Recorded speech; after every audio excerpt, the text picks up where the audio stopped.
To be honest, I was not attracted to theater guy.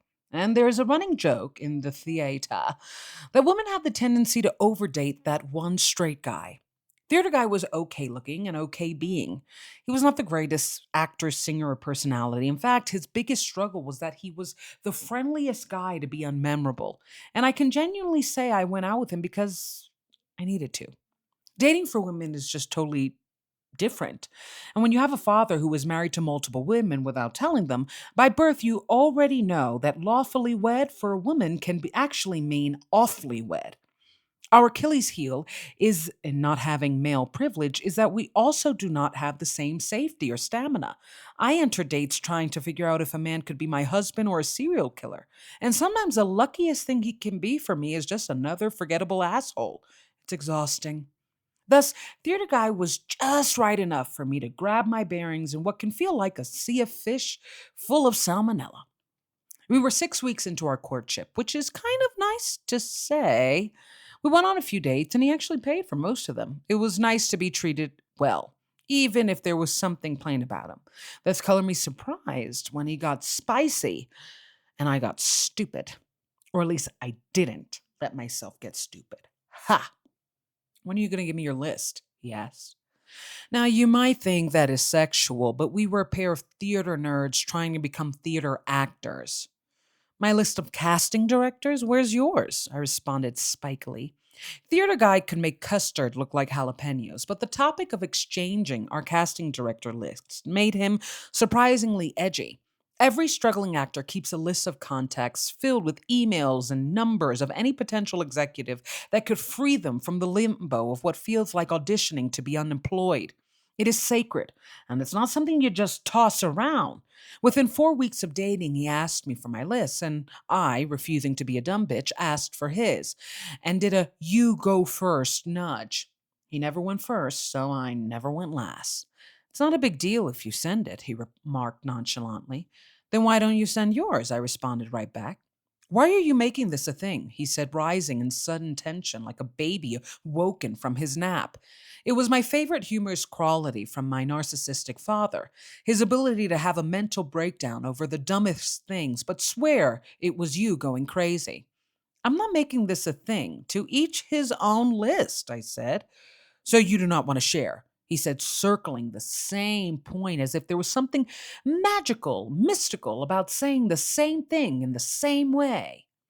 The list is important, all right? I'm tired of helping people who do not help me. The day you give me your list, I will give you my list. I feel like you're trauma responding, he said. I was like, what?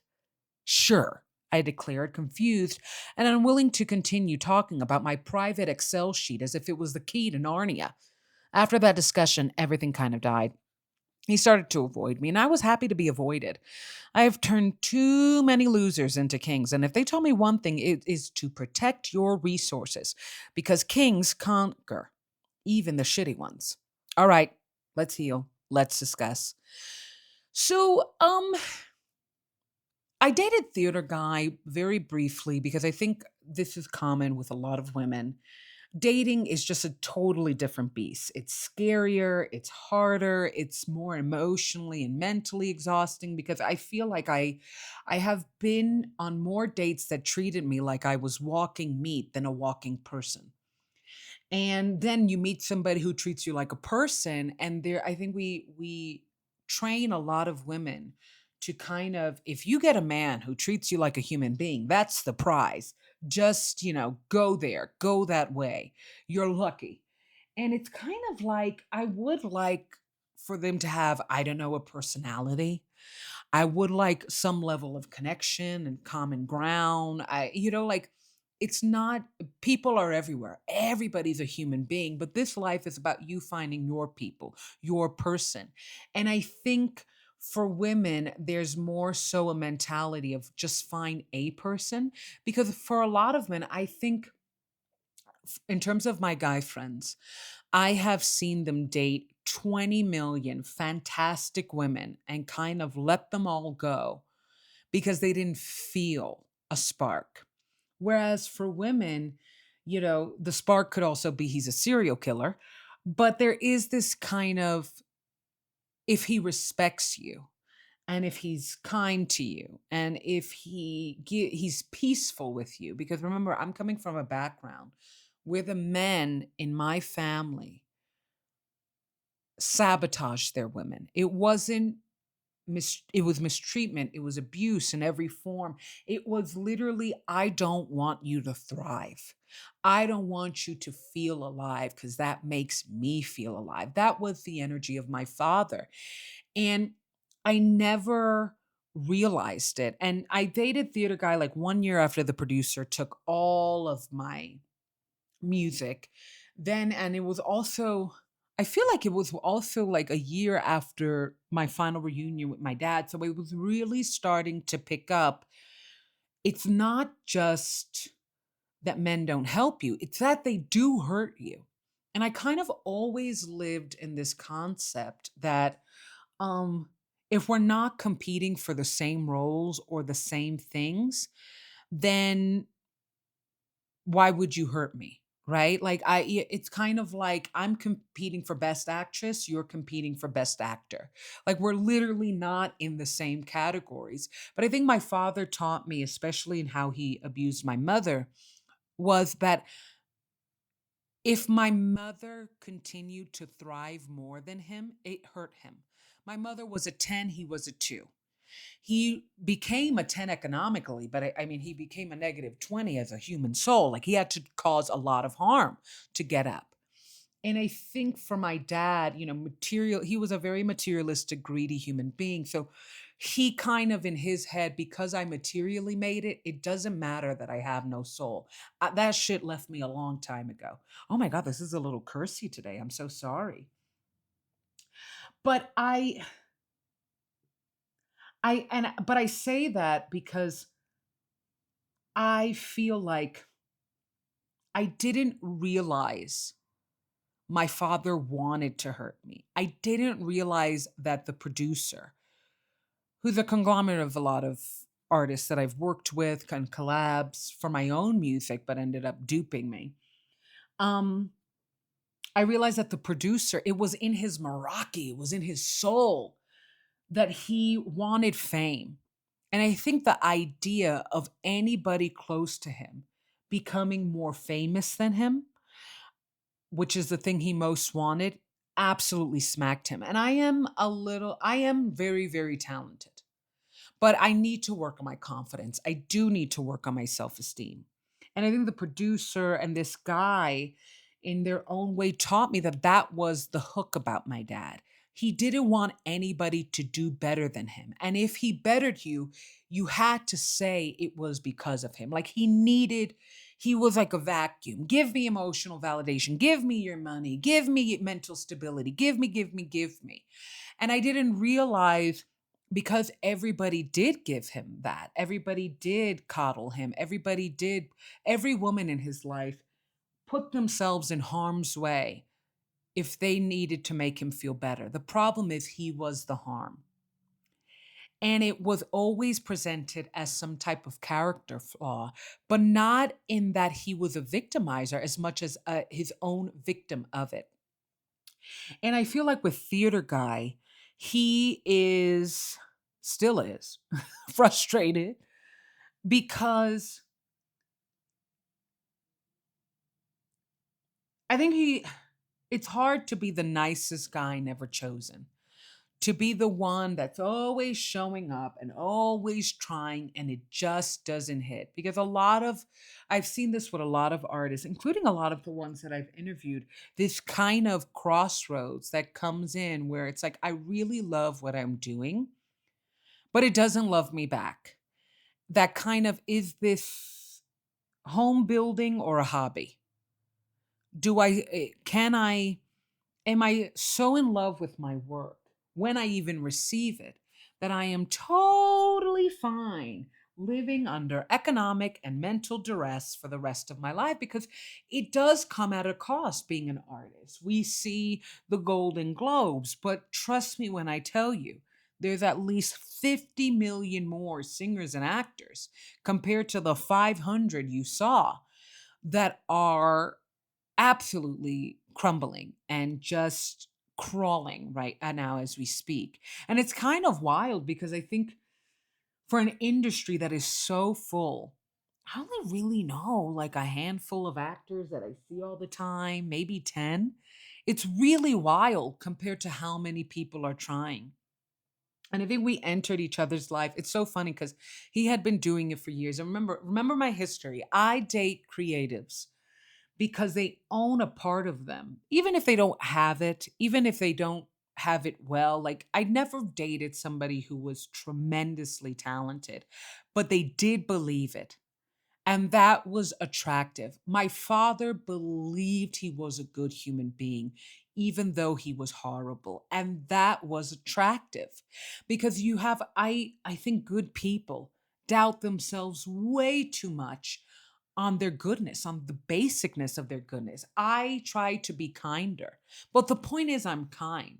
And I think with him, it was one of the first few times I allowed myself, believe it or not, to protect me, to be curt, because I was not going to do a 3 hour conversation and kind of be mansplained on why I should give this person information that could change their life. Because what if I have contacts that he doesn't have?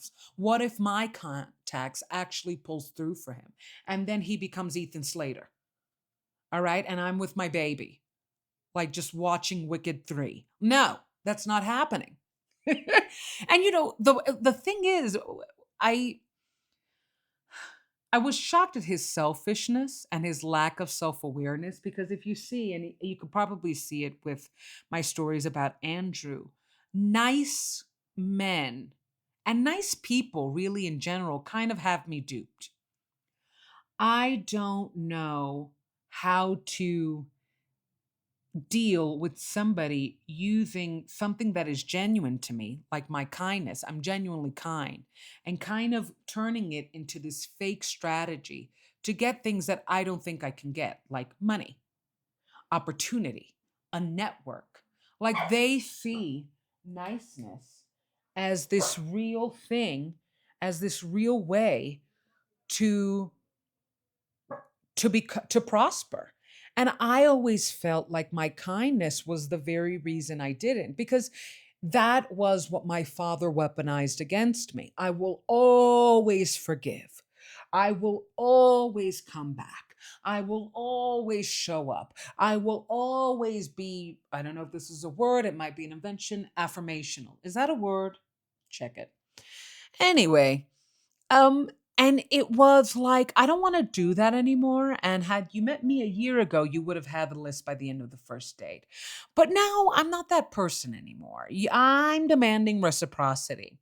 And it was weird to think this guy that I had immediately deemed him plain. I had immediately deemed him safe. And I had immediately fallen into the trap that I think a lot of women fall into, which is and really in general, to go beyond gender and sexuality and all that. I think people who are victims of narcissistic abuse, we we have the tendency to kind of, and this is socially approved, just make do with boring. I'm comfortable enough, I'm safe enough. Sure, nothing exciting happens. Of course, I want to weep from how silent my life is, with no oncoming noise of even fun, of even cheer. But at least I'm okay. I think my father's chaoticness and this kind of, which the theater guy did, if you noticed, he got in a bit of a tizzy. He was like, "What? Why are you making this a thing? Like, give it to me." And my father would do that. Like my father, "Oh, you're crying again," and then he would have to outdo you by having his own mental breakdown about what he thought was your mental breakdown, or kind of just never allowing anybody to have a bigger moment, a bigger feeling, or a bigger presence than him. And that transferred in not wanting any of the women in his life to have a bigger life than him. And I kind of thought, because he was so brazenly plain that he wasn't malicious, that he didn't have some form of plot or prejudice. But just because he was plain in personality didn't mean he was necessarily plain in intention or desires. He wants the fame. He wants the money. He wants to go to the Golden Globes. And I'm actually going to the Golden Globes. He can stay watching. And it was this moment of, why aren't you doing this for me? Aren't we in a relationship? Aren't we in the potential of a relationship? Without being aware that he has his own contact list that can really elevate me, can really free me. And let me tell you, a woman will take you to the top with them. The likelihood is different. A man will Ethan Slater you, but a woman, they will Lily. They will, I'm riding with you. Okay. I'm taking you to the top with me, babe. Because there is something, I don't know if it's necessarily inherent, but I do think it's beautiful. I have often complained, and it's kind of the same complaint I have with kindness, which is, if I love you, I do serve you. I do help you. I do show up for you. But I'm tired of doing that with the wrong people. And there you do need to kind of invoke and invite methods and strategies to make sure you're not falling into the same traps of a narcissistic person, which is to ask and demand and never give back, coughs the producer. To kind of act, if they're acting like they're going to show up, but they never do, they're not. And if you've seen them show up for others who are potentially more powerful than you or their friends, then you not only do you know that they're capable of showing up, but you know that they show up with strategy. So they're just not seeing you as useful. And he got in a tizzy. And I kind of was shocked because, again, this guy could make, you know, custard look like a bowl of jalapenos. Like, and that was on me. Again, plain in being, but not in desire. And I kind of just thought, I was very surprised by his reaction, by how he got angry. And yeah, he kind of faded out and I allowed it, which was so, like, for me not to chase somebody, especially after not wanting me, is like wild. Or after if they make me feel that I wronged them, which is kind of what he was doing. And to say, I think you're trauma responding, what are you talking about? I was like, sure, sure. But I don't want to be the Lily to an Ethan Slater. I don't. I don't want to be, because you don't get praised. You don't get protected. You get othered. And I've been left so many times as the other, as the pass point to a life that I helped to make better. And people are like, well, you chose. Well, then I'm not choosing anymore. And I think a lot of women are not choosing that. They want reciprocity, they want equality, but they also don't want it in this kind of false concept of safety, that you can have safety with someone without genuinely feeling interested or intrigued by them. Because that was the thing, I didn't necessarily think I was blessing his life. He certainly wasn't blessing mine, but I just thought, this is a guy who pays for the most dates. At best, we go Dutch. We have, cool conversations, nothing to write down in history. There's something about just having a plain connection, especially if you've gone through so many bad dates, especially as a woman. That's just like a little bit of a baby oxygen tank, in this doomed some submarine called dating.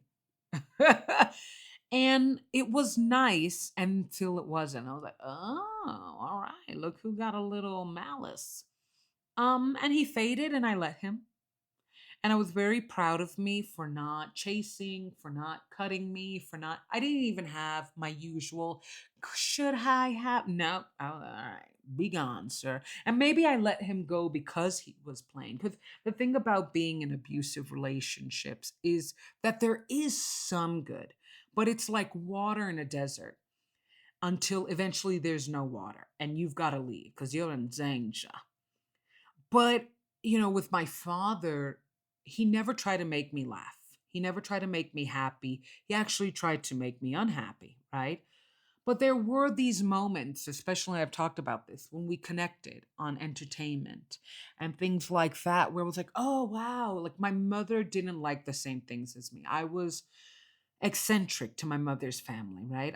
My likes, my tastes, when it comes to the things I like, my nerdiness is 100% my father.